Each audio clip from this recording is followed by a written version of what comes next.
Hello मेरे दोस्तों, कैसे हैं आप सब। Very very good morning, good afternoon, good evening, जब भी आप ये वीडियो देख रहे हैं। आज हम अपना लॉ का एमसीक्यू बैंक खत्म कर देंगे। और ये जो पीडीएफ से मैं आपको पढ़ा रहा था, एक्सप्लेन कर रहा था, वो पीडीएफ भी मेरे को कहाँ पर मिलेगी वो भी आपको मैं बता दूंगा। सबसे पहले एक क्वेश्चन था, क्वेश्चन नंबर 200 वाला। इसमें पूछा गया था कि कौन नो फीमेल चाइल्ड, कोई भी फीमेल चाइल्ड इस वर्किंग एरिया के अलावा वर्क नहीं कर सकती। तो इसका करेक्ट आंसर है 8 AM से 7 PM। मैंने इसका आंसर ये कर दिया था, जिसके अंदर मैंने ये इसलिए करा था क्योंकि मैंने ह्यूमन पढ़ लिया था फीमेल चाइल्ड की जगह पर। फीमेल चाइल्ड की जगह पर ह्यूमन, बच्चों ने मुझे कमेंट करके उसको रेक्टिफाई करा है। आई थिंक वो क्लास नंबर शायद 4 पर है। तो इसलिए मैं यहाँ पर उसको रेक्टिफाई कर रहा हूँ, क्योंकि वो तो रिकॉर्ड होकर अपलोड हो चुके, उसमें कोई चेंजेस हो नहीं सकते हैं। पर फर्दर इसको आप ठीक कर लीजिएगा। यहाँ पर फीमेल चाइल्ड के लिए 8 AM से 7 PM तक है, वो ह्यूमन के लिए है। ये 6 AM से मैंने ह्यूमन पढ़ लिया था, इस वजह से ये ऐसा हो गया था। चलो, एक तो ये रेक्टिफाई। दूसरा सर, वो पीडीएफ आपको कहाँ पर मिलेगी? प्ले स्टोर पे जाना, सर्च करना दीपक क्लासेस पूरा कैपिटल लेटर में। भैया लॉगिन कर रखा है पहले तो लॉगिन कर लेना, नहीं तो रजिस्टर कर लेना। आपको स्लाइड करके बहुत सारे सेक्शन मिलेंगे, जैसे combo classes, CM enter classes, CM foundation classes, ऐसे तरीके से मिलेगा। तो वहां पर आप जाना इंपॉर्टेंट क्वेश्चन पीडीएफ के अंदर। इंपॉर्टेंट क्वेश्चन पीडीएफ के अंदर वहां पर आपको लॉ एंड एथिक्स की पीडीएफ मिल जाएगी, एमसीक्यू एक्सप्लेनेशन की। तो वहां से आप वो देख सकते हैं। ठीक है जी, चलिए आ जाते हैं। हाँ जी, तो हम कहाँ पर थे? हमें अब लास्ट 55 क्वेश्चन और करने हैं और खत्म, है ना। तो हमें करना है 341 से। पिछली क्लास में 340 तक कर लिया था, आज हमें 341 से करना है और 395 तक करना है, और हमारा ये खत्म हो जाएगा। आइए दोस्तों, स्टार्ट करते हैं आज की सेशन को। What types of liability does the maker of promissory note have? देखिए, प्रोमिसरी नोट बनाने वाले की क्या लाइबिलिटी होती है? तो प्रोमिसरी नोट बनाने वाले की प्राइमरी लाइबिलिटी होती है, प्राइमरी एंड एब्सोल्यूट लाइबिलिटी होती है। क्योंकि जो प्रोमिसरी नोट बनाता है वही पेमेंट करता है। प्रोमिसरी नोट में होता है, मैं प्रॉमिस करता हूँ कि जो मैंने तुमसे सामान खरीदा है उधार पे, इसका पेमेंट मैं इतना करूंगा, या मैंने जो तुमसे उधार लिया उसका पेमेंट मैं इतना। तो प्रोमिसरी नोट में जो बंदा प्रॉमिस कर रहा होता है उसकी प्राइमरी लाइबिलिटी होती है। सेकेंडरी लाइबिलिटी होती है जो बंदा एंडोसर होता है, जिसको एंडोस किया जाता है, वो उसकी होती है। प्राइमरी लाइबिलिटी किसकी होती है जी? प्रोमिस नोट के अंदर जो प्रोमिस होता है उसकी लाइबिलिटी प्राइमरी और एब्सोल्यूट होती है। आई कहता है एक इनलैंड इंस्ट्रूमेंट है, an inland instrument is one that made in India but payable outside India, made and payable in India, drawn upon the resident of India. ये है मेड एंड पेबल। भाई इनलैंड इंस्ट्रूमेंट का मतलब है inland, India के अंदर ही अंदर बनाया गया हो और इंडिया के अंदर ही उसका पेमेंट करा जा रहा है। जो पर्सन रेसिडेंट इन इंडिया हो वो होता है इनलैंड इंस्ट्रूमेंट। मैंने इसको लिख देते हैं। इनलैंड इंस्ट्रूमेंट वो होता है जो इंडिया में बनाया गया हो और इंडिया में ही पेबल हो। ठीक है जी। Which of the following are consider as inland instrument? इनमें से कौन सा इनलैंड इंस्ट्रूमेंट कंसिडर किया जाएगा? Promissory note, bill of exchange और cheque drawn made in payable in India. तीनों ही इनलैंड इंस्ट्रूमेंट है, क्योंकि तीनों ही इंडिया के अंदर बनाए जाते हैं और इंडिया में ही पेबल होते हैं। What is an allonge in context of negotiable instrument? आइए जरा इसके बारे में समझते हैं। अलोंग एक एक्स्ट्रा स्लिप होता है जो नेगोशिएबल इंस्ट्रूमेंट के साथ अटैच किया जाता है। पहले भी समझाया था, इससे पहले भी ये आया था। उसका यूज तब होता है जब ओरिजिनल इंस्ट्रूमेंट पर एंडोर्समेंट की जगह खत्म हो जाती है। आपको पता है, जब जब हम एंडोर्समेंट करते हैं तो पीछे जो बिल ऑफ एक्सचेंज होता है उसके पीछे लिखते हैं कि हमने इससे इसको एंडोर्स किया हो, पर एक ना एक टाइम तो ऐसा आएगा वो खत्म हो जाएगा। तो एक एक्स्ट्रा स्लिप हम जब अटैच करते हैं उसको अलाउंस कहते हैं। A slip of paper attach in the instrument of the endorsement. याद रखना फिर से, बाद में दोबारा आया था ये, slip of paper attach instrument for endorsement that is called allowance, जो एक्स्ट्रा स्लिप नेगोशिएबल इंस्ट्रूमेंट के साथ होती है। एक बिल ऑफ एक्सचेंज, एक bill of exchange, A bill of exchange is drawn by the Ram in January, interest rate था 20%, accepted by the Rahul, payable in France, interest rate था 5%। भाई राम जो जनवरी जर्मनी में रहता है उसका इंटरेस्ट रेट वहां पर 20% है, और एक्सेप्ट करा गया है फ्रांस में रहने वाले राहुल ने, जिसका इंटरेस्ट रेट है 5%। After being endorsed in India the deal is dishonoured, bill हो गया dishonoured. If the holder file a case against Rahul in India, what the rate of interest should be apply. देखिए, आप जर्मनी में रहते हो, आपने bill issue करा, मैंने उसको एक्सेप्ट करा, मैं राहुल हूँ, इंडिया में फ्रांस में रहता हूँ, मेरा यहाँ पर इंटरेस्ट रेट है 5%, आपके वहां पर 20%। अब आपने बिल एंडोर्स कर दिया इंडिया वाले पर्सन को। अब इंडिया वाले पर्सन को जब आपने बिल एंडोर्स करा तो मैंने उसको पेमेंट नहीं करा, एंडोर्स कर दिया। अब वो मेरे पे इश्यू करेगा, केस करेगा कि भाई पेमेंट नहीं करा, नोटरी पब्लिक के पास जाएगा, जो भी होगा। तो अब जो इंटरेस्ट रेट अप्लाई होगा वो कौन सी कंट्री का अप्लाई होगा? जिस कंट्री में राहुल रहता है, जिस कंट्री में वो पेबल वाला पर्सन रहता है, उस कंट्री का रेट अप्लाई किया जाएगा दोस्तों। That is called 5%। ठीक है जी, लो इसका एक्सप्लेनेशन भी मैंने डाल रखा है। नेगोशिएबल इंस्ट्रूमेंट एक्ट के हिसाब से डिसऑनर्ड बिल पर इंटरेस्ट उसी जगह का रेट लगता है जहां पर बिल पेबल होता है। मतलब जो पर्सन की लायबिलिटी थी, क्योंकि लायबिलिटी वही फाइनलाइज होती है। इस केस में बिल फ्रांस में पेबल है जहां इंटरेस्ट 5% है, इसलिए इंडिया केस में फाइल होने के बावजूद कोर्ट फ्रांस वाला 5% इंटरेस्ट रेट ही अप्लाई करेगा। इसलिए आंसर आपका 5% है। याद रहेगा ये वाला पॉइंट, ठीक है। When is the bill of exchange consider is to be accepted? कब बिल ऑफ एक्सचेंज एक्सेप्ट हो चुका है? जब ड्रॉई साइन कर देगा। ड्रॉई जब उस पर साइन करेगा, when the drawee sign it and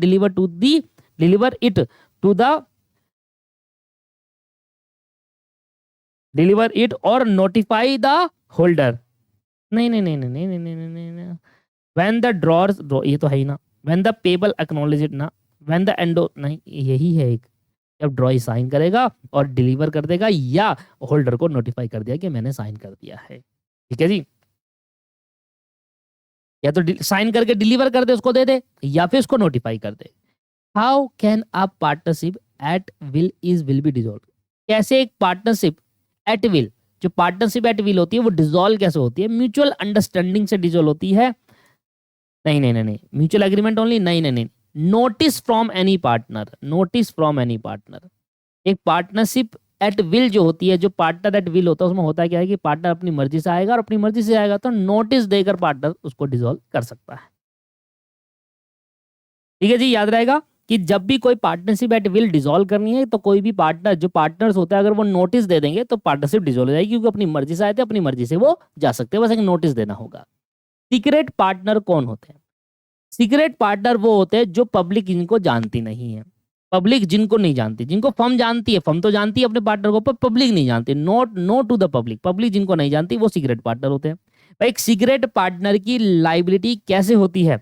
एक सीक्रेट पार्टनर की लाइबिलिटी अनलिमिटेड होती है, जैसे दूसरे पार्टनर की होती है। वो भी पार्टनर होता है, बट वो ये चाहता है कि पब्लिक को ना पता चले, एक सीक्रेट रहता है। ठीक है जी, उसकी लाइबिलिटी भी अनलिमिटेड होती है, जैसे अदर पार्टनर्स की होती है, वो भी एज इट इज पार्टनर जैसा ही होता है। Which of the following is true regarding to the remuneration of the partner? Remuneration of the partner से related कौन सा स्टेटमेंट सही है? Every partner is entitled to fixed monthly remuneration. No. A partner is not entitled to remuneration for participating in a business conduct. एक partner को remuneration दिया ही नहीं जाता बिजनेस में पार्टिसिपेट करने के लिए। वो पार्टनर है, is enough for a business के लिए, उसको रेमुनरेशन देना वेना जरूरी नहीं है। अगर उनके डीड में लिखा है कि ये पर्टिकुलर पार्टनर काम भी करेगा तो उसको रेमुनरेशन दे, तो बात अलग है। ऐसा कोई भी जरूरी नहीं है, कोई भी पार्टनर एंटाइटल नहीं होता रेमुनरेशन के लिए, स्पेसिफिक अगर डीड में लिखा है तो। When must a firm indemnify a partner, मतलब क्या है? When the firm indemnify, indemnify का मतलब होता है कि मान लीजिए कोई पार्टनर है, वो कोई खर्चा कर रहा है फर्म के लिए, तो फर्म उसका रीइंबर्समेंट कब करेगा? रीइंबर्समेंट का मतलब होता है इंडिनिफाई, वो लॉ में और इंग्लिश में रीइंबर्समेंट कहते हैं, जबकि लॉ में उसको इंडिनिफाई कहते हैं। कि अगर मान लो मैं पार्टनर हूं और मैं अपनी पार्टनरशिप के लिए कोई खर्चा कर रहा हूं, मैंने अपनी जेब से पैसा दिया है, तो पार्टनर मुझे कब उसको इंडिमनीफाई या रीइंबर्समेंट करेगा? कब करेगा भैया? फॉर द पेमेंट और liability incurred in ordinary business और इन इमरजेंसी। देखो मैंने इसके बारे में लिखा भी है।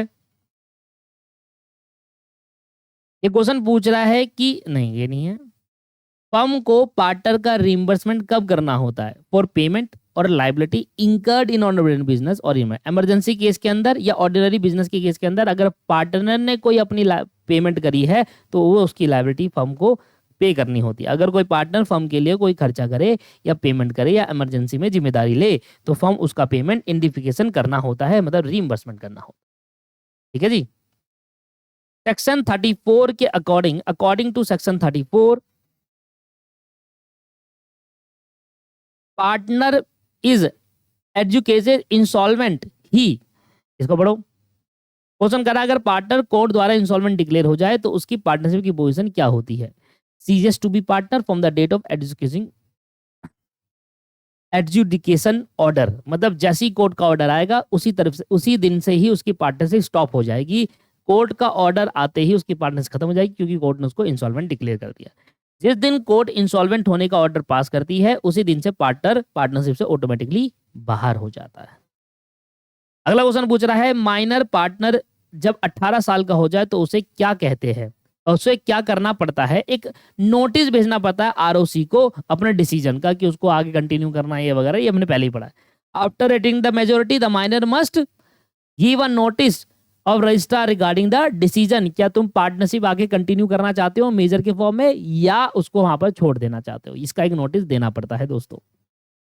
सेक्शन 48 के तहत loss including a capital deficiency are to be paid by only the managing partner out of the profit capital by the partner. इसके बारे में यहां पढ़ो।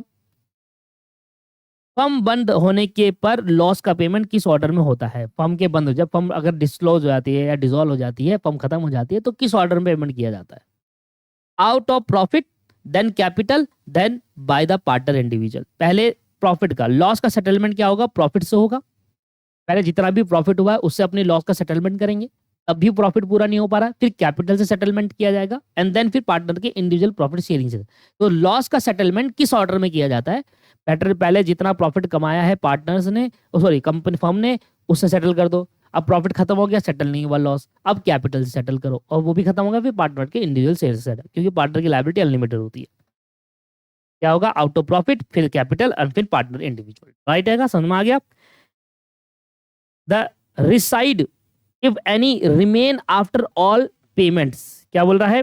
पार्टनर के इंडिविजुअल क्वेश्चन पूछ रहा है फर्म के बंद होने पर सब पेमेंट के बाद जो पैसा बच जाता है वो किसको मिलता है? पार्टनर्स को मिलता है, वो भी प्रॉफिट शेयरिंग रेशियो के हिस्से में।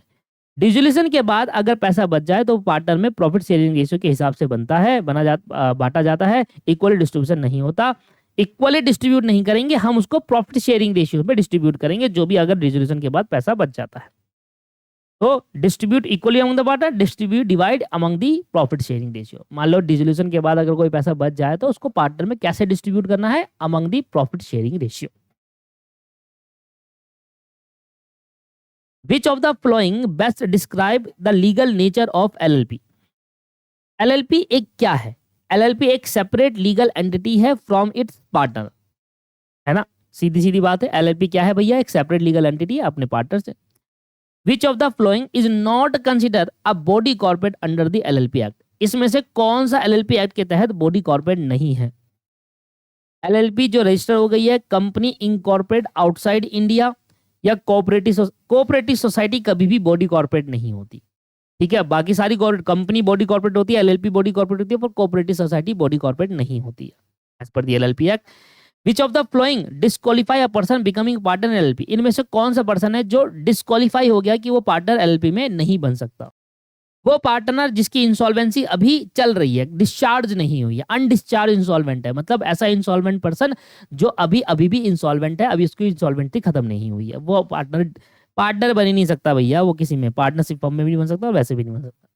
According to rule 9 a person can not be appoint as a designated partner. Rule 9 के अकॉर्डिंग कौन सा पर्सन डेजिग्नेटेड पार्टनर अपॉइंट नहीं हो सकता? A person can not be appointed as a designated partner if he is already, अगर वो दूसरे partnership firm में पहले से पार्टनर है, अगर उसने 25 साल की एज अपनी कंप्लीट कर ली है, इट हैज बीन एडजस्ट, फिर वही कहानी, विद इन लास्ट 5 ईयर, अगर वो पिछले 5 सालों में उसमें इंसॉल्वेंसी रही है, इंसॉल्वेंसी का ऑर्डर पास हुआ और उसको 5 साल नहीं हुए अभी, वो सेक्शन 9 के according partner designated partner appoint नहीं हो सकता। देखो उसके बारे में मैंने लिखवाया भी है।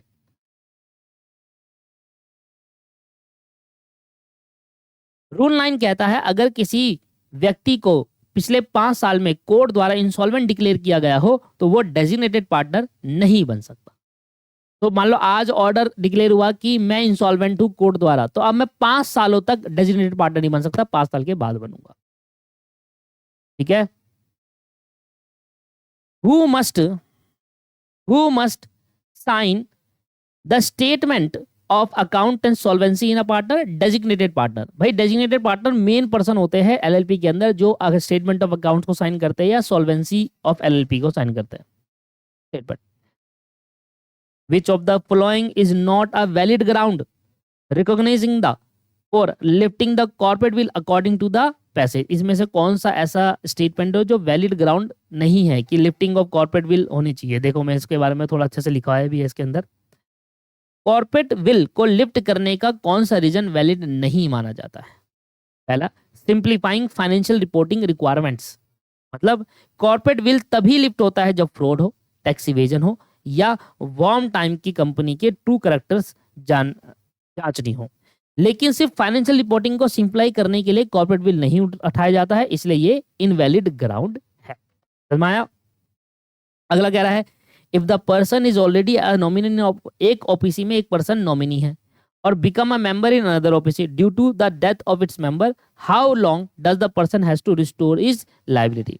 अगर कोई व्यक्ति पहले एक ओपीसी में नॉमिनी हो और किसी दूसरे ओपीसी का मेंबर बन जाए, डेथ की वजह से बन जाए, डेथ की वजह से मेंबर, भाई उस पर्टिकुलर ओपीसी का जो पर्सन था वो डेथ हो गई, उसको नॉमिनी बनाया था, अब ये भी क्या हो गया, पर्सन बन गया। तो एलिजिबल रिस्टोर करने के लिए कितना टाइम मिलता है? 180 दिन का टाइम मिलता है, 180 दिन। ओपीसी का रूल कर लो, 1 पर्सन कंपनी रूल के हिसाब से एक व्यक्ति सिर्फ एक ओपीसी में ही मेंबर या नॉमिनी हो सकता है। अगर वो 2 जगह हो जाए तो उसे 180 दिन में अपनी एलिजिबिलिटी रिस्टोर करनी होती है कि भैया बताओ सर आप किस वाले में ओपीसी का मेंबर बनना चाहते हो, एक को आपको छोड़ना होगा। ये क्वेश्चन पूछ रहा है कि सेक्शन 32 के मुताबिक आरएचपी रजिस्ट्रार के पास कब फाइल किया जाता है? At least 3 days before the opening of subscription list and the offer. RHP को रजिस्टर के पास 3 दिन में फाइल करना मैंडेटरी होता है ताकि पब्लिक को नेसेसरी इंफॉर्मेशन टाइम मिल सके। एज पर सेक्शन 22 आरएचपी का मतलब है वो है red herring prospectus. When must the red hearing prospectus to be filed within the registrar at least 3 days before the opening of the subscription list or offer? Subscription list और offer को करने से 3 दिन पहले रेड हियरिंग प्रोस्पेक्टिव आपको issue करना होगा public से, ताकि पब्लिक को अच्छे जानकारी मिल जाए जिस चीज का ऑफर या फिर सबस्क्रिप्शन की बात हो रही है।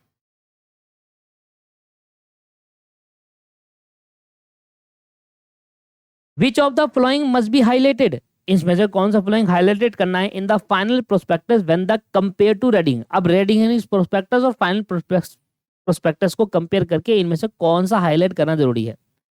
सर आपको हाईलाइट करना होगा variations between the red herring prospectus and final. उसके अंदर जो वेरिएशन आ रहे हैं उसको हाईलाइट कर दो बस आप। जैसे कि देखो रेड हियरिंग प्रोस्पेक्टस और फाइनल प्रोस्पेक्टस मेन होता है। अब रेड हियरिंग के अंदर फाइनल के अंदर कोई चेंजेस आ रहा है, कोई वेरिएंसेस आ रहे हैं, उसको आप क्या कहते हैं बता सकते हो कि भैया देखो फाइनल में ये चेंज आया। जब भी फाइनल प्रोस्पेक्टस इशू होता है तो रेड हियरिंग प्रोस्पेक्टस में जो भी चेंज वेरिएशन आए हुए उन्हें क्लियरली हाईलाइट करना जरूरी होता है। ये इन्वेस्टर को प्रोटेक्ट करने के लिए होता है। What must be print or stamp promptly on a duplicate share certificate? What must be print? Duplicate share certificate पर लीगली क्या प्रिंट होना चाहिए? Duplicate issue in lieu of the share certificate number this. अगर आप duplicate share certificate issue करना चाहते हो तो आपको ये प्रिंट करवाना है कि ये रहा शेयर सर्टिफिकेट नंबर दिस, इसके बिहाफ पर ये डुप्लीकेट इशू हुआ। कंपनी एक्ट के रूल के मुताबिक डुप्लीकेट शेयर सर्टिफिकेट पर क्लियरली मेंशन होना चाहिए कि ये ओरिजिनल सेल के बदले में इशू करा गया है और ये फ्रॉड या मिसयूज रोकने के लिए होता है बेसिकली। ठीक है जी। Section 41 of the companies Act क्या कहता है? A company can issue global depository receipt in Indian rupees foreign currency only. GDR सिर्फ फॉरेन करेंसी पे ही इशू की जाती है। As per section 92 of the Companies Act, every company is required to prepare its annual return in the form of MGT7। MGT7 form के अंदर ही annual return company को प्रिपेयर करनी होती है। In public company where the member is less than 5000, अगर किसी public company के मेंबर 5000 से कम है तो उसमें 15 मेंबर प्रेजेंट होने चाहिए कोरम के अंदर। मीटिंग्स के अंदर 15 मेंबर मिनिमम प्रेजेंट होने चाहिए अगर 5000 से कम है तो। Section 153 of the companies act 2013 क्या कहता है? No individual shall be appoint as a director of the company unless, कोई भी इंडिविजुअल कंपनी का डायरेक्टर अपॉइंट नहीं किया सकता अनलेस क्या? ही होल्ड एटलीस्ट वन पर नहीं, he is resident, he is complete the course of Indian in, he has been allotted a director identification number or such other number as may be prescribed। भैया कोई भी person director की appointment नहीं कर सकता अगर उसको डायरेक्टर DIN अलॉट नहीं किया गया। भैया मान लो आप डायरेक्टर के लिए अपॉइंट हो रहे हो पर आपको DIN इशू ही नहीं हुआ, तो फिर आप डायरेक्टर की पोजीशन पे आ नहीं सकते। ठीक है, डायरेक्टर आइडेंटिफिकेशन नंबर होना चाहिए। Both financial control and operation control are involve in, देखिए ध्यान देना, हमेशा याद रखना, जो भी हमारे फाइनेंशियल कंट्रोलर होते हैं और जो ऑपरेशन कंट्रोलर होते हैं, दोनों के दोनों कहां पर इन्वॉल्व होते हैं? बजट, फोरकास्टिंग और फाइनेंशियल रिपोर्टिंग के अंदर। ये थोड़ा याद करने वाली चीज है। कहता है which of the following attributes of emotional intelligence involves the ability to control impulsive feeling and behaviour. इसको मैं देखो कितने प्यार से लिखवाया होगा।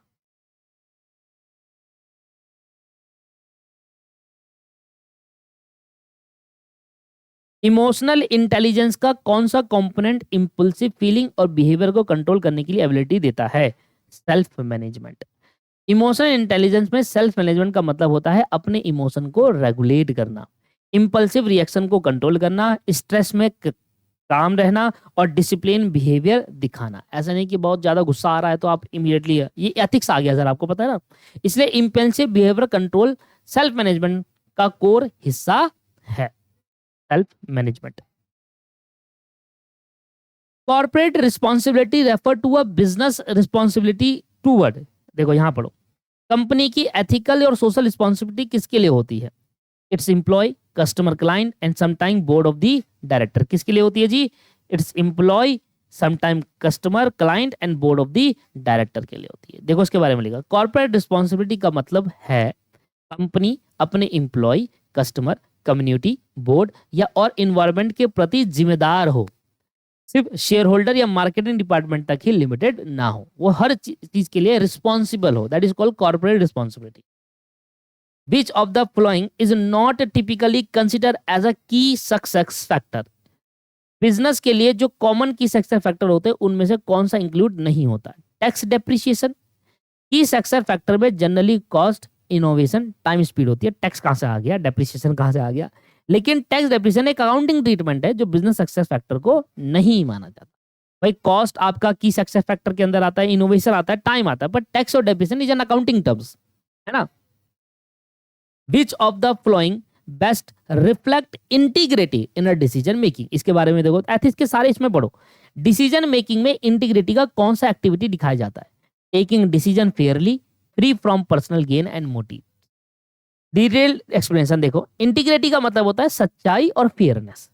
पर्सनल बेनिफिट, ग्रीड के बिना डिसीजन लेना, मतलब अपना पर्सनल बेनिफिट मत देखना डिसीजन लेते वक्त।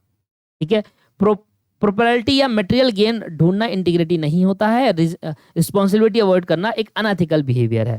तो बेसिकली इंटीग्रिटी जो होता है उसमें बेसिकली आप टेकिंग डिसीजन लेते हो Fairlie and free from the personal gain and motive. Integrity की जब बात करते हैं कि भाई इंटीग्रिटी है तो आप कोई बड़े लेवल पे पोजीशन में हो तो अपने पर्सनल गेन से आप डिसीजन लेना, बायस डिसीजन नहीं लेना, फ्री डिसीजन लेना है। ठीक है sir. Sir which of the flowing activities does not fall under the condition of manufacturing process under section 2 subsection के। इनमें से कौन सी एक्टिविटी है जो आपके पास मैन्युफैक्चरिंग की डेफिनेशन के अंदर नहीं आती है? भाई ये तो आपकी एक लंबी लिस्ट है, आप याद कर लो इसको, बहुत एक लंबी लिस्ट है। मैन्युफैक्चरिंग प्रोसेस में प्रिंटिंग आता है, ऑयलिंग आता है, पैकिंग आता है, फिनिशिंग आता है, रिपेयरिंग आता है, शिप कंस्ट्रक्शन आता है, सब इंक्लूड है। लेकिन मार्केटिंग सर्वे एक मार्केटिंग एक्टिविटी है, मैन्युफैक्चरिंग का कोई भी संबंध नहीं है। कंडक्टिंग अ मार्केटिंग सर्वे ये एक मैन्युफैक्चरिंग एक्टिविटी नहीं है। If the employ find the gratuity claim admissible, अगर कोई एम्प्लॉय ग्रेजुटी के क्लेम को सही मानता है, which form must be issue to the applicant, कौन सा फॉर्म इशू एप्लीकेंट? अगर एम्प्लॉय क्लेम को सही मान लेता है और एप्लीकेंट को कौन सा फॉर्म इशू होता है? Form L. फॉर्म एल किस लिए होता है? Notice of the payment of gratuity. Employer इस फॉर्म में एप्लीकेंट को बताता है कि ग्रेजुटी अप्रूव हो चुकी है और कितनी पेबल है, ये बताता है फॉर्म एल के थ्रू पर। ठीक है। Gratuity is calculated for every completed year of service or part thereof in excess in how many month at the rate as the wages of last round। अब gratuity calculate करने का क्या है? Service के year calculate करने के करते वक्त कितने मंथ से ज़्यादा होने पर उसका नेक्स्ट फुल ईयर माना जाता है। मतलब अगर किसी पर्टिकुलर पर्सन ने 6 महीने या उससे ज़्यादा के बाद छोड़ दिया तो उसका पूरा ईयर कंप्लीट माना जाएगा, 6 मंथ। अगर एम्प्लॉय ने 1 साल के ऊपर 6 या 6 से ज़्यादा मंथ काम किया हो तो 1 ईयर फुल माना जाता है। मतलब अगर 7 महीने काम होगा तो हम उसको 1 ईयर मानेंगे, 5 महीने काम होगा तो काउंट ही नहीं होगा। तो मान लो उसने 5वें महीने में छोड़ दिया तो वो महीना काउंट ही नहीं होगा 5 महीने, पर अगर उसने 6ठे महीने 1 दिन में छोड़ा तो पूरा साल कंटिन्यू होगा। तो हमेशा याद रखना, जब भी किसी कंपनी के अंदर ग्रेजुएटी का कंसेप्ट हो तो आपको कब छोड़ना है, 6 महीने के बाद छोड़ना है, ठीक है। तभी आपको ग्रेजुएटी पूरे साल की और मिल जाएगी। फॉर्म एल के अंदर, ये फॉर्म एल है, यहाँ पर 6 महीने या उससे ज्यादा होगा तब। सेक्शन 6 के तहत, सेक्शन 6 के तहत who has authority to fix minimum rate of wages, appropriate government. इतने अप्रोप्रिएट गवर्नमेंट के डेफिनेशन पढ़ाई है ना मैंने इंडस्ट्रियल लॉ के अंदर। आप सेक्शन 6 के तहत कौन सी अथॉरिटी है जो minimum rate of wages fix करती है, अप्रोप्रिएट गवर्नमेंट है sir. According to section 58, section 58 के according no suit or prosecution shall be lie against the appropriate government or its officer if the act was done without any official permission। नहीं sir, negligence नहीं भाई, हम कब उस पे case नहीं करेंगे या कब उस पे हम स्यू नहीं करेंगे, अगर किसी ने वो काम गुड फेथ में under the code of wages act किया होगा तो हम उस पे केस क्यों करेंगे भैया, ठीक है। अगर किसी एम्प्लॉय ने अपना एम्प्लॉय के गवर्नमेंट या उसके ऑफिसर ने अगर गुड फेथ पे काम किया है और कोर्ट के रहते वक्त अंडर मतलब कोड ऑफ वेजेस एक्ट के दायरे में काम किया है तो फिर हम इस पे प्रोसिक्यूशन नहीं कर सकते। The minimum bonus, the minimum bonus must be paid to employ who has work at least how many day in accounting year, 30 day. 30 दिन अगर आप किसी पर्टिकुलर एम्प्लॉय ने काम कर लिया एक अकाउंटिंग साल में तो उसको बोनस दिया जाएगा, ठीक है जी। मान लो दिवाली है, अब बोनस जनरली दिवाली में मिलता है पर एक्चुअल जरूरी नहीं है, पर कंपनी दिवाली पे दे दिया। अब मान लो दिवाली है, दिवाली से पहले उसको आए हुए 30 दिन हो चुके हैं तो दिवाली पे उसको बोनस मिल जाएगा। एक और चीज, तो कब ज्वाइन करना है कोई कंपनी, दिवाली से 30 दिन पहले। अगर उसने बोनस नहीं दिया तो भैया फिर बोनस एक्ट के थ्रू या कोड ऑफ वेजेस एक्ट के थ्रू नई चीज सीखने को मिलती है ना। Which of the following is not include in the definition of key manager person, section 2 section 51 of the Companies Act। की मैनेजर पर्सन के अंदर कौन सा पर्सन एक की मैनेजर पर्सन नहीं माना जाता है, इंडिपेंडेंट डायरेक्टर। इंडिपेंडेंट डायरेक्टर की मैनेजर पर्सन के अंदर नहीं आता। चीफ एग्जीक्यूटिव, सीईओ, सीएफओ और कंपनी सेक्रेटरी ये सब की मैनेजर पर्सन है पर इंडिपेंडेंट डायरेक्टर नहीं। Which section of the companies act 2013 provide a member the right to request an extraordinary general meeting. अब कौन से सेक्शन के अंदर लिखा हुआ है, देखो इसके बारे में पढ़ो।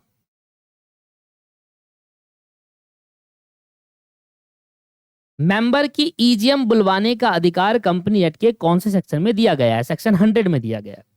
सेक्शन 100 में क्या बोलता है, member holding 10% of voting power EGM request file कर सकते हैं। अगर मेंबर के पास 10% वोटिंग पावर है, भाई सारे मेंबर मिलकर अगर 10% हो जाते हैं तो फिर वो ईजीएम के लिए रिक्वेस्ट कर सकते हैं कि भाई ईजीएम रखो। सेक्शन 105 प्रॉक्सी के लिए, 111 अपील के लिए, 94 रजिस्टर से रिलेटेड है। तो सेक्शन 100 जो है वो एनुअल जनरल मीटिंग को रिक्वेस्ट कर सकते हैं अगर 10% का वोटिंग पावर हो तो।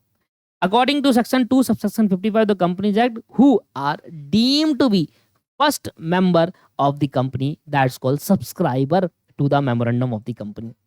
भाई मेमोरेंडम ऑफ द कंपनी का जो सब्सक्राइबर है वही होता है फर्स्ट मेंबर, उसको माना जाता है first member of the company, जो मेमोरेंडम में जिसका नाम लिखा होता है first subscriber. Which of the following is essential for a person to be considered a member of company under section 2 subsection 55?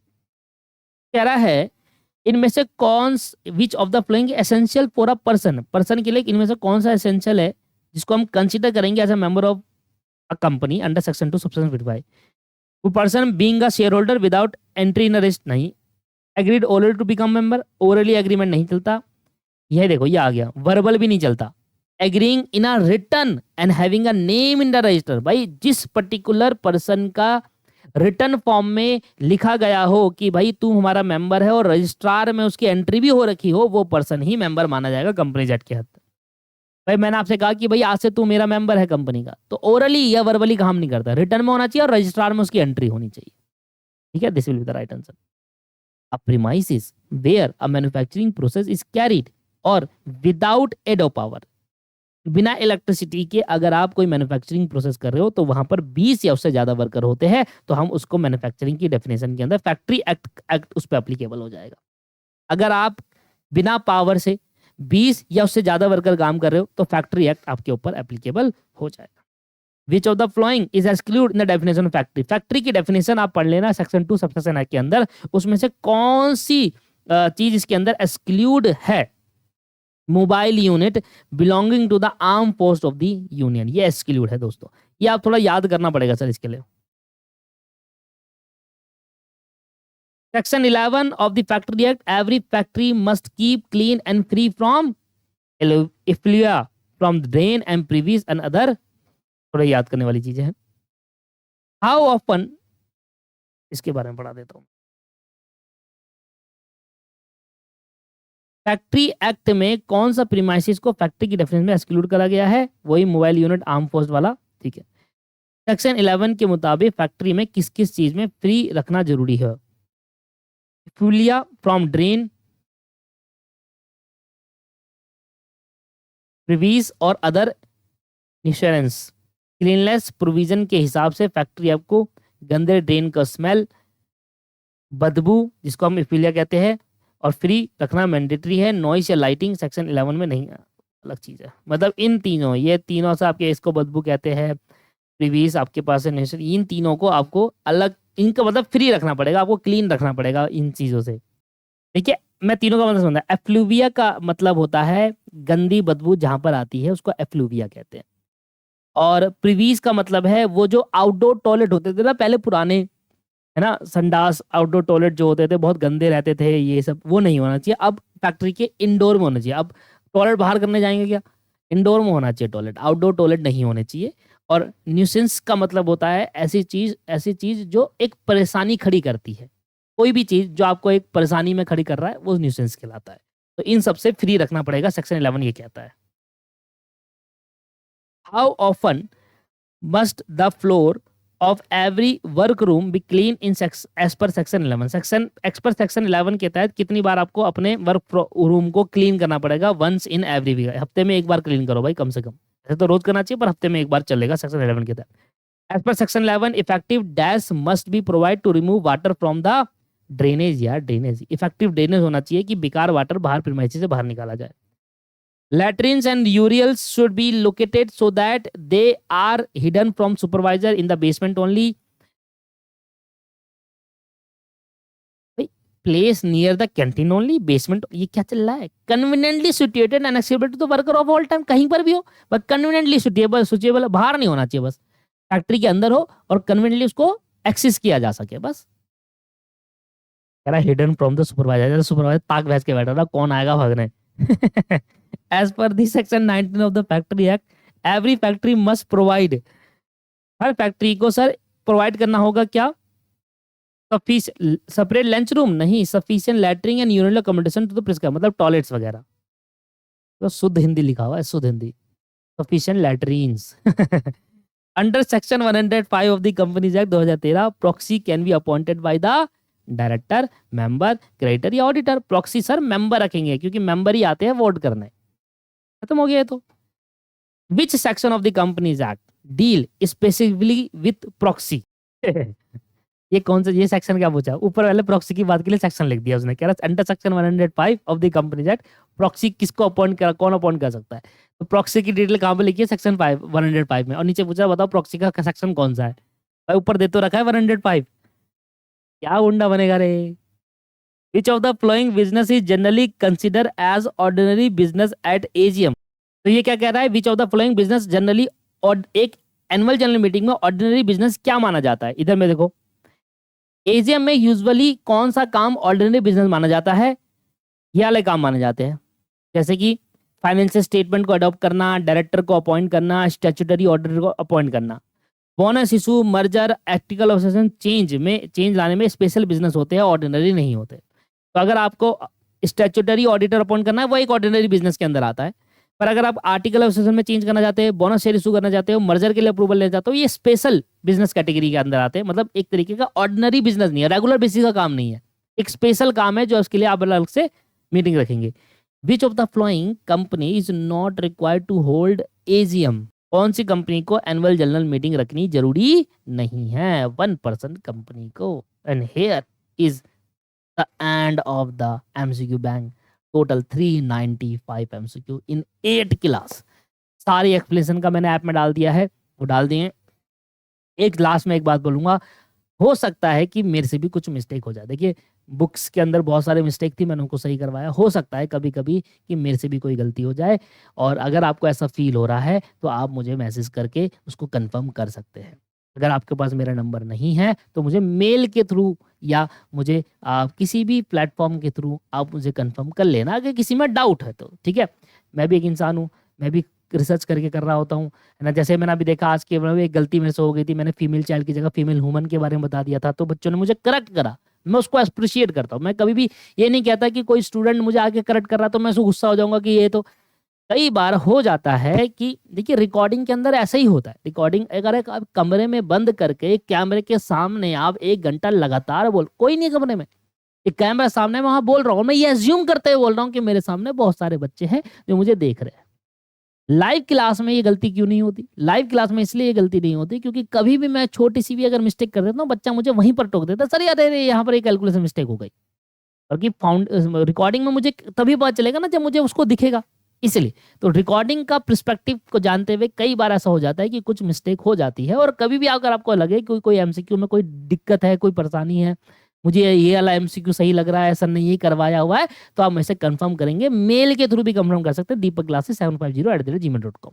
ठीक है जी, मेल के थ्रू भी आप कंफर्म कर सकते हैं, कोई समस्या नहीं है भैया।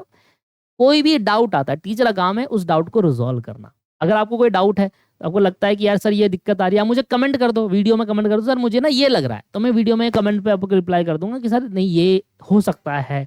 अगर मेरी गलती है तो मैं उसको एक्सेप्ट करता हूँ सर। मैं कभी ये छुपाने की कोशिश नहीं करता अपनी गलतियों को। आपने देखा होगा कई वीडियोस के अंदर कई बार कैलकुलेशन में मिस्टेक आ जाती है।